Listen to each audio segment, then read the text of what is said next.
Hi, I am Barendipitous, and I just wanted to kind of make the video to have a little chat with you guys in my office here. I guess call it Baron Office Hours or something like that, like a professor or whatever.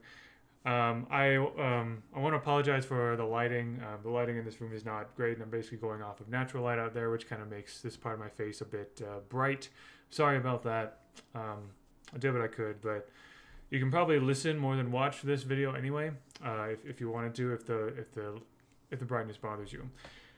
Um, yeah. So I'm not retiring. I'm not quitting. Just so you know, just not doing any of that.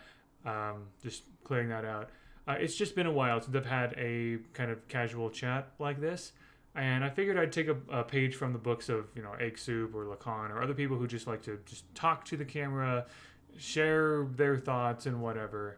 And besides, I feel like apart from writing out paragraphs of text, this is, I think, one of the best ways that I feel I can articulate my thoughts on complex topics online without the limitations and lack of nuance of X Twitter. Um, so yeah, I've just kind of had some thoughts about several things these past couple of months. And if you're part of the online Brawlhalla community, then yeah, stay a while and let's chat. If you're not part of that community, you're certainly welcome to listen in. I'm not sure if much of what I say will make much sense, but you're welcome all the same. Yeah, some of the things that I want to talk about might come across to some as maybe putting myself down a bit, but I don't think that's. I mean that's certainly not my intention. I've basically been trying to give myself basically an honest self review of myself as like a person online and like the things that I make, the effectiveness of the things that I make and do online, and so forth. I just kind of want to talk about it, and even if not many people will end up watching this video, I'm kind of also making this video for myself as well to sort of gather my thoughts.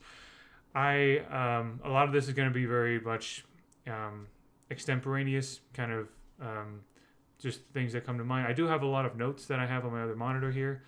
I'm going to go use that as a guide. Actually, I'll mention like the main topics I'm going to talk about. So I'm going to briefly talk about what my BCX plans are, or lack thereof, and explain why, at least with my current understanding.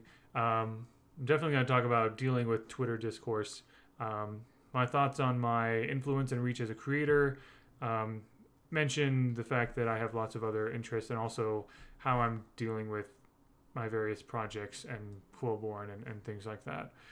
So anyway, I hope that I'm not too rambly here, but I am trying to be focused on various things. So I'll talk first about BCX briefly. I love going to BCX. I've only gone to 2022 and 2023, but they have been amazing experiences, and I would love to be able to go to BCX every year as much as I can, because it's just wonderful to be there with fellow players, to meet awesome developers that I've gained a friendly rapport with and everything. But it looks like I probably won't be able to go to BCX this year. A lot of that has to do with so last year I wasn't sure if I would be able to go because of money things. Like my wife and I had just bought a house last year, which has been great. But anyway, there was a bit of a money situation, but that was able to be resolved and figured out. Thankfully, I'm very blessed for how that worked out. It's not so much the travel expenses this time. It's the amount of PTO, the amount of paid time off that my wife and I have. My wife does not have would not have as much PTO readily available, especially since BCX this year is only like a week or so before Thanksgiving as well, and we already have Thanksgiving travel plans. So, as much as it saddens me to say, I probably won't be able to go to BCX. I say probably just because I don't know, something could happen in the next couple of months or something, but I it does sadden me to say that I probably won't be able to make it. Yeah, I don't want to like I feel like when I kind of like said that I probably wouldn't be able to make it last year due to like money issues. There were a couple of people who reached out to me saying, "Hey, we'd be willing to pay for your flight and hotel and everything," and that honestly, like I really appreciated their kindness, and at least, well, there was like a couple of people who like from other orgs, especially other Brawlhalla orgs, and or actually no, it was like no, it wasn't that. Like someone wanted to start a GoFundMe or something for me to go to BCX, and I appreciated that the GoFundMe idea, but I didn't feel very comfortable with that, because like there are so many other like much better causes on GoFundMe, so many other people that needed help more than a guy who couldn't go to who might not be able to go to some video game convention or something. But so yeah, it was that GoFundMe thing that I wasn't sure, but anyway, whatever. But this year it's not about money, it's about paid time off, and I don't really think there's much that anyone else can do about it, because since my wife and I both work full time, we only have so many hours of PTO that we can use during the year. We're already using a few days in this. We're already using a few days in the summer. We're using a few days for the holidays and stuff like that. So anyway, who knows? Maybe something will change and I might be able to go. But for right now, I don't really think I'll be able to go to BCX. Okay, dealing with Twitter discourse. Yeah. So, one of the main things that inspires this video in general is just conversations about Brawlhalla and fighting games in general have been a bit much on Twitter in the past couple of months. So this video is going to be out for a good long while, and so for those of you who don't have the context, probably about a month ago, I think, was when cutscenes were revealed by the devs for Battle Pass Season 4 Classic. Personally, I was very excited about them because we got to see more story. But the way the cutscenes were presented, they were very simple, very much a visual novel style with just kind of like render tool sprites. And I think when a lot of gamers hear cutscenes, they think of like more animated or things like that, and they were very underwhelmed and even upset that the devs would call these cutscenes and whatever. And so that also all that also got the attention of other people who were fans of other fighting games, and Multiverses was going to be coming out soon. People were like, "Oh, Multiverse is going to totally trash Brawlhalla," and blah blah blah. So that was fun. And then probably about a week or so ago, Coney, who is a very significant like content creator, streamer, and commentator in fighting games in general, made a tier list of like all the platform fighters, and he very jokingly, and he meant this to be funny. He called Brawlhalla money laundering because he was just surprised at how many people were playing that game, even though he didn't know very many people who liked the game or whatever. And that kind of got people in and out of the Brawlhalla community riled up against Brawlhalla or in defense of Brawlhalla and stuff. And I got rather roped into all of that as well, because I'll explain a bit more in a bit, but just my main platform of activity since becoming a content creator in 2018 has been Twitter with a bit of Discord. Like Discord and Twitter have been like my main platforms essentially. I've never really called myself much of a YouTuber or a streamer. I just use Twitch and YouTube to put streaming and video content on when I make it. Right, that's just the place that I put it. But most of my interactions have been on Twitter for a good good 5-6 years now. And anytime something like this happens, and I try to like kind of I enter conversations, I try to like sort of, my intentions have always been to sort of like try to give a little more context and a little bit more nuance to things and whatever. And anytime that I would say something that would be in favor of Brawlhalla the game or the developers of Brawlhalla, well, maybe not every time, but a lot of the time it feels like I would often be called a shill or a bootlicker or worse, a something kisser.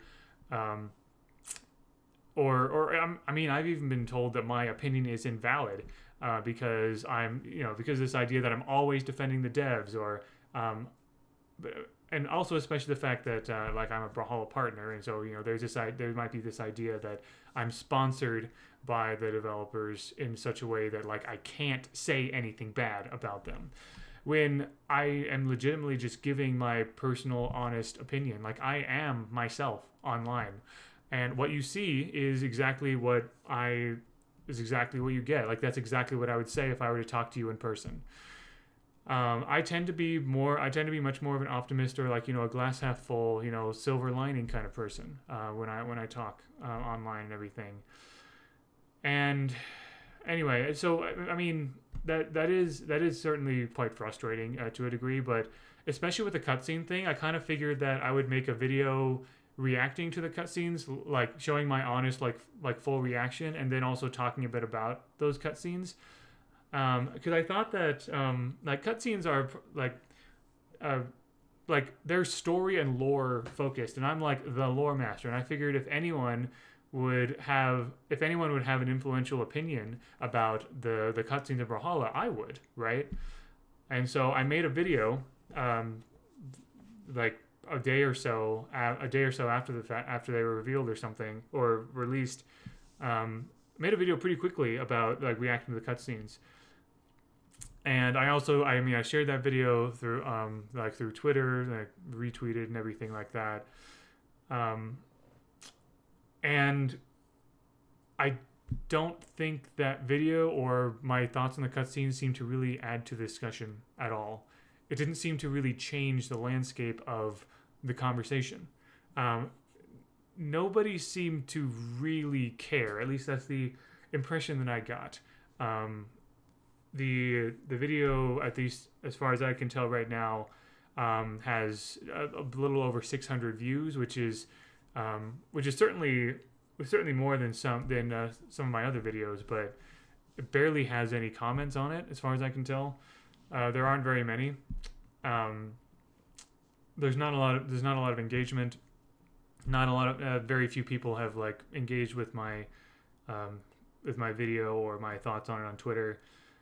And I mean, in everything I do online, I feel like I try to understand other viewpoints and to show support of other viewpoints where I can, and also to kind of like try to like show people like I understand and I'm listening.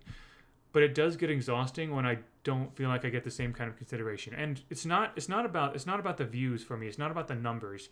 It's for me, it's I'll talk a little bit more about influence in a few moments, but like I don't know. Again, if I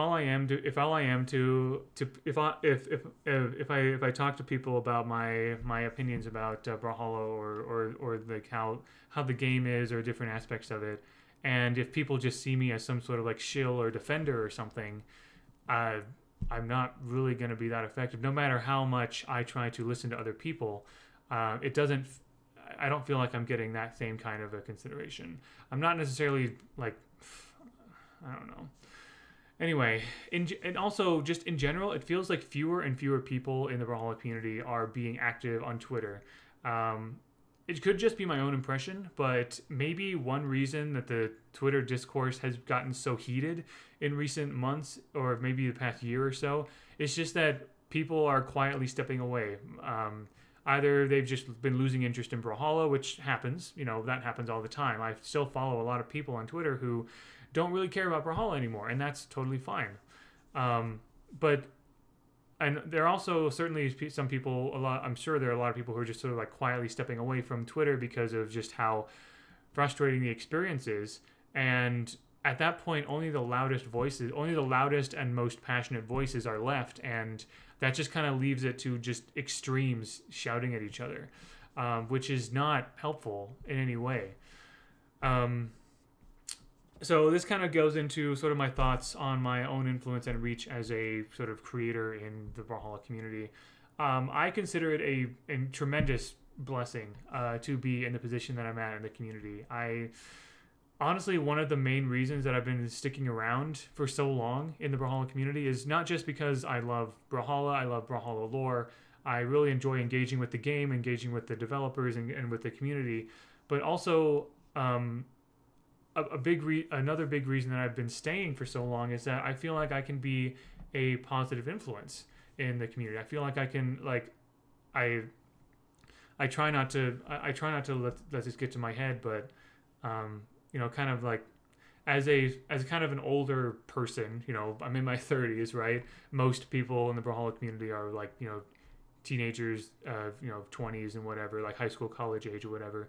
I feel like, I can be a good, I can feel like I can be a good influence of someone who is like, a kind and compassionate, gamer essentially, someone who even with even with a family and a job and like a house and everything like that, like, this is like that I can be one of not one of many other like positive influences, and there are several other wonderful influences in the community as well, and I figured that I could help out in that regard, but I certainly have felt that I do have some degree of like positive influence as a person and of course as a lore master, because lots of people come to me, pretty much anyone just like comes to me for lore questions when they're aware of me.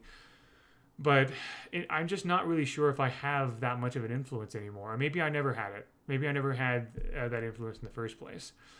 I mean, I know that I have like 12,000 followers on Twitter, but I think a lot of that is rather inflated because of giveaways that I did a lot more giveaways in like 2020, 2021, 2022, and especially since getting a full-time job, I have been, I've had to like spend a bit less time since then as a creator, but I don't know. It just feels like anything that I say about the game or about any aspect of the game or anything that I'm excited about, I don't feel like it really has that much reach compared to like anyone else.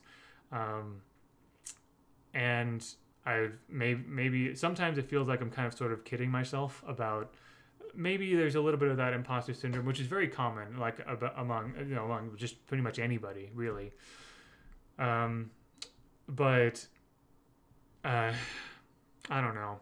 I will say that I know perfectly well that my influence. I know one way that my influence and my reach could be better, and that is if my videos were of a better quality, if my videos and my content were more discoverable with like various tags and thumbnail and like title like analysis and things like that. I have chatted multiple times with very successful Brawlhalla YouTubers and streamers, and especially particularly about like maybe how my content could be better and everything like that. And I know perfectly well a number of things that I could do to make my videos like better, like higher quality, edited, and more discoverable and things like that. I know that. But my problem is I'm not interested in making this a full-time career. Most of the other people that I've talked to about this kind of thing are more interested in like a full-time career. Consolix is definitely an example. I don't know exactly if Swerft is trying to make this a full-time career, but he certainly is incredibly successful because of a lot of similar things that he's doing. It's just this whole like algorithm and analytics game. It just never seemed very healthy for me personally. I feel like I would get so caught up and lost in that I just don't think that I don't think it'd be healthy for me. And I decided years ago that my hobbies would not take precedence over my faith, my family, my job as a librarian, or my local church community obligations.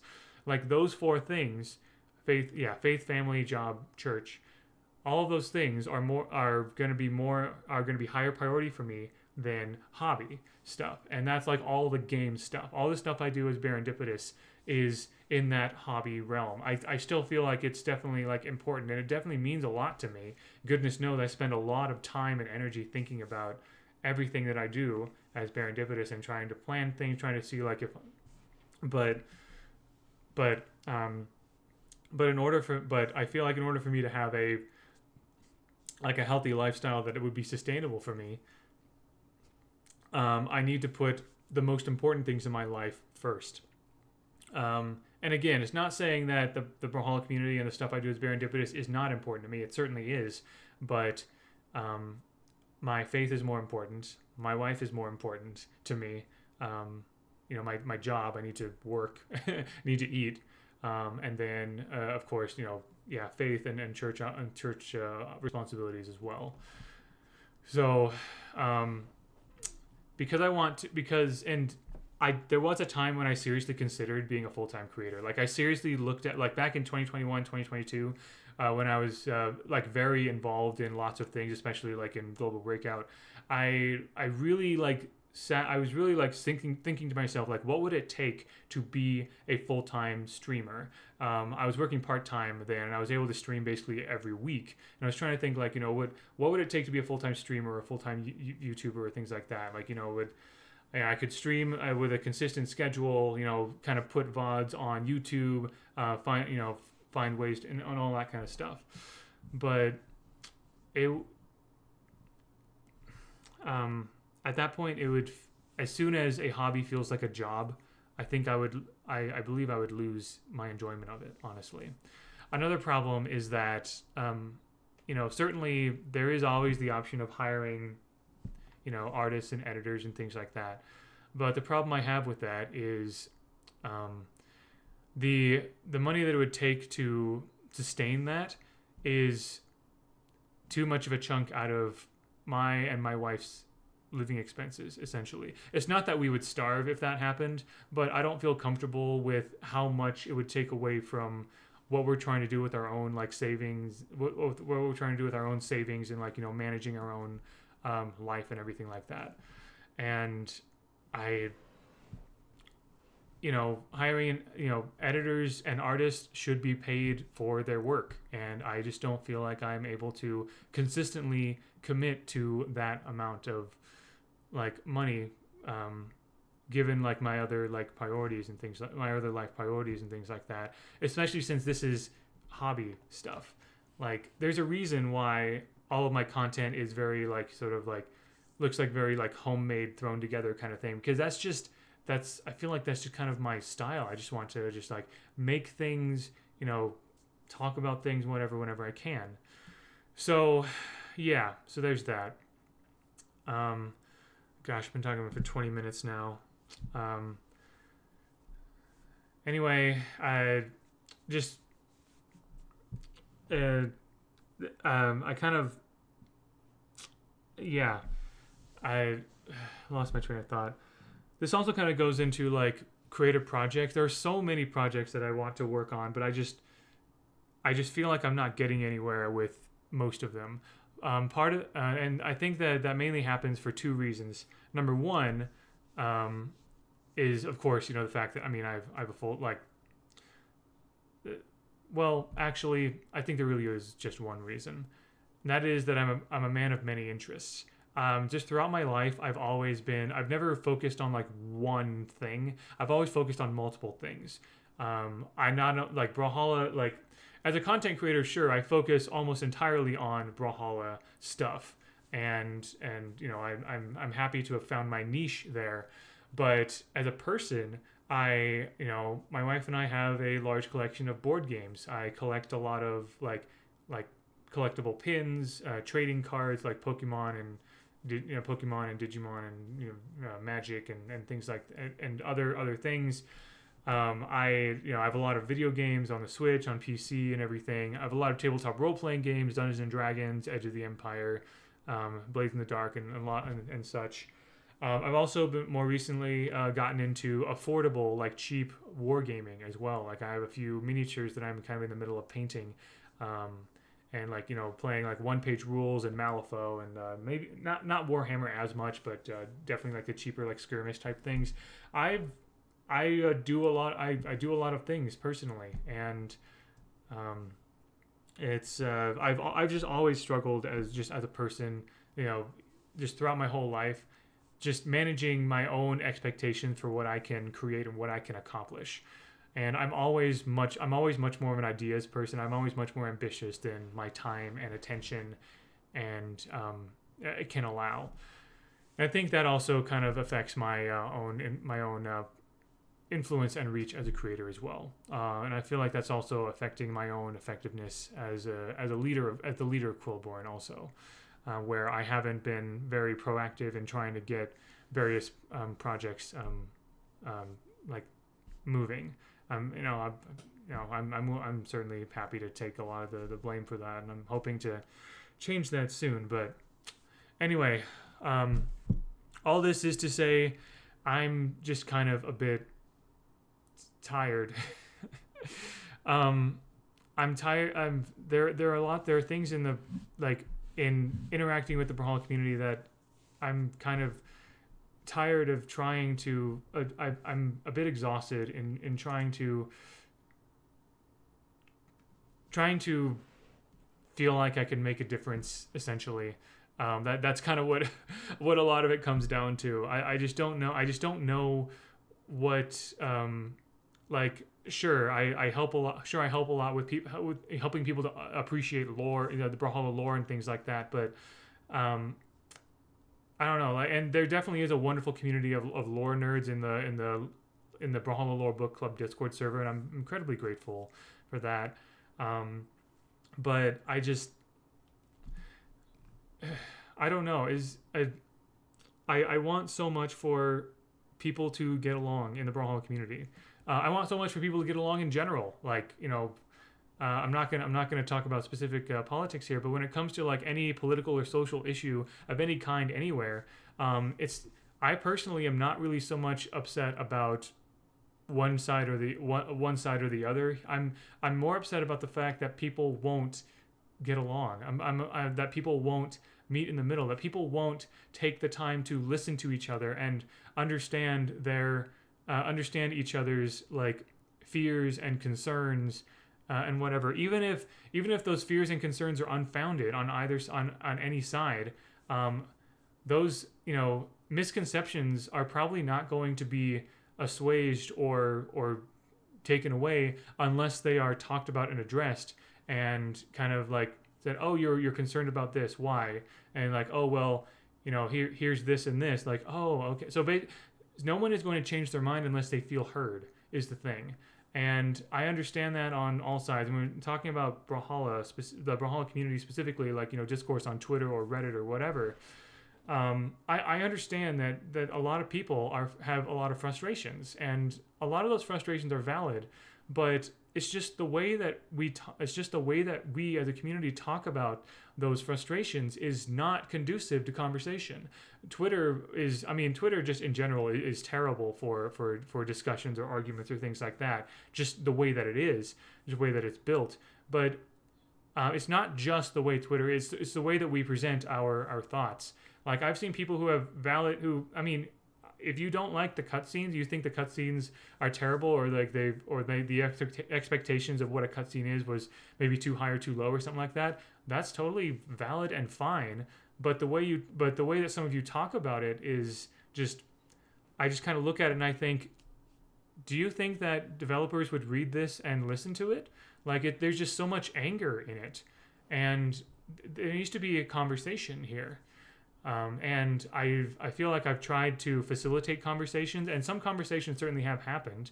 For example, Chompy on YouTube, he and I have had a VC for about an hour, just sort of talking about our thoughts on these things. And I feel like that was a productive conversation, but that is just one person with one conversation with one person, and I don't know, it's just that. Yeah, I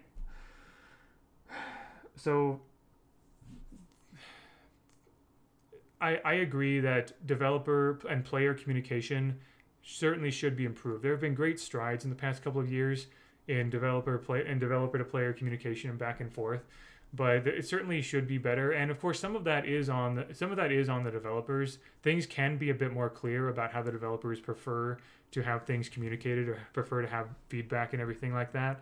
And sort of managing the expectations of what the community should and shouldn't do to be effective in that conversation. But the community as well a lot of people need to understand that the way that they present the way that they talk about their concerns is not always very conducive to progress. Is not always very conducive to an actual conversation.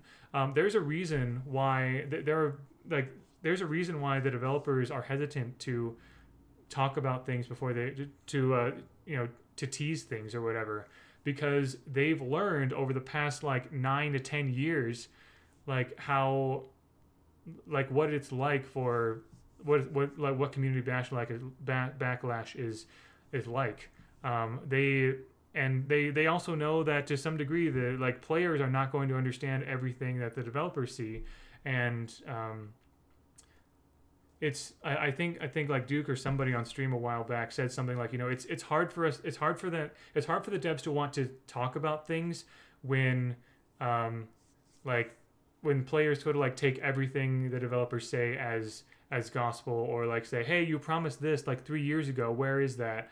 Or like, maybe not, or maybe like misconstruing a word or phrase or things like that, or and just not fully appreciating the developer side of things and how things change and how slowly things develop over time. There needs to be a mutual understanding here. I remember especially back in 2022 where, some people will remember there was a dev stream in August of 2022 in which Matt Woomer, the executive producer, director of Blue Mammoth Games, who is almost never seen in dev streams, kind of went on and kind of talked and kind of tried to answer people's questions, and people did not like that stream at all. Oh boy. And a lot of that came from the fact that like the executive point of view of Blue Mammoth Games, the company, and Brawlhalla as a game is very, very different from the way that players see it. And I could really tell that that a lot of the developers, like a lot of the front-facing developers, were just really like they were really like down on themselves for like how the community was responding to various things at the time, and that I think it seemed like it really affected them personally, and again, just the way that it's, I don't know. I do agree that developers do need to that developers can do things to communicate a bit better to the players at scale in general at large, but the community needs to understand that they also need to improve their communication as well. There's a bit of back and forth here that needs to happen, and I feel like I've been trying the past several years to be a positive influence in that, to try to help facilitate. I know it's not my job. It's not my job to be a manager of a community or anything like that, except maybe my own lore Discord server or something. But I've been wanting to try to do what I can to help, and I feel like nothing's been happening. I feel like it just seems that nothing that I do is really. I know that there are other people who want what I want, and what I want is for like I want more listening. I want more understanding between people. It's fine to talk. It's fine to it's fine to like talk your opinions out and everything like that. Heck, I'm doing that right now. That's what this whole video is. Maybe I'm part of the problem. I don't know. Anyway, such are my thoughts. This is a longer video, like 35 minutes, and not a lot of people watch my YouTube videos anyway, so I don't expect this to do very much. I'm gonna share this on Twitter and stuff, and I'm hoping that maybe some of this will kind of add to the conversation a bit. I know this is rambling a lot, but you know what? If Lacan and Egg Soup and a bunch of other people can ramble or waffle on YouTube and people listen, then gosh darn it, so can I. Anyone can. And I don't know if there's really, and the reason I'm doing this in a video form is that I don't know if there's really a better way for me to articulate my thoughts, because I certainly can't do it on Twitter. There's just no way. Even if I did like a Google Doc, twit longer kind of thing, like no one's going to read all of that. Well, probably the same way that no one's going to watch this video. But I don't mind about that so much, just because I I also made this video for myself. The making of this just kind of helps me sort of collect my thoughts and get things off my chest. And yeah, I'm hoping to do another Project Hugin survey sometime this month. Maybe that will also help as well to sort of add like numbers and statistics to the conversation. But anyway, we'll see. If you watched all the way to the end, you don't know how much that means to me. Thank you so much. And even if you watched only a part of this, I appreciate you, even though you're not seeing this. Yeah, I will continue to be the best lore master that I can. I will continue to do what I can to, I always love playing support roles in video games. I love being in that sort of like healer and like buffing kind of role, because I always want to like help people be their best selves, and that's what I try to do in the community. I try to be that. I try to be that sort of support role for anybody as much as I can, and people have definitely done that for me, which I appreciate. So anyway, those are my thoughts and feelings. So yeah. Until next time, take care and all the best.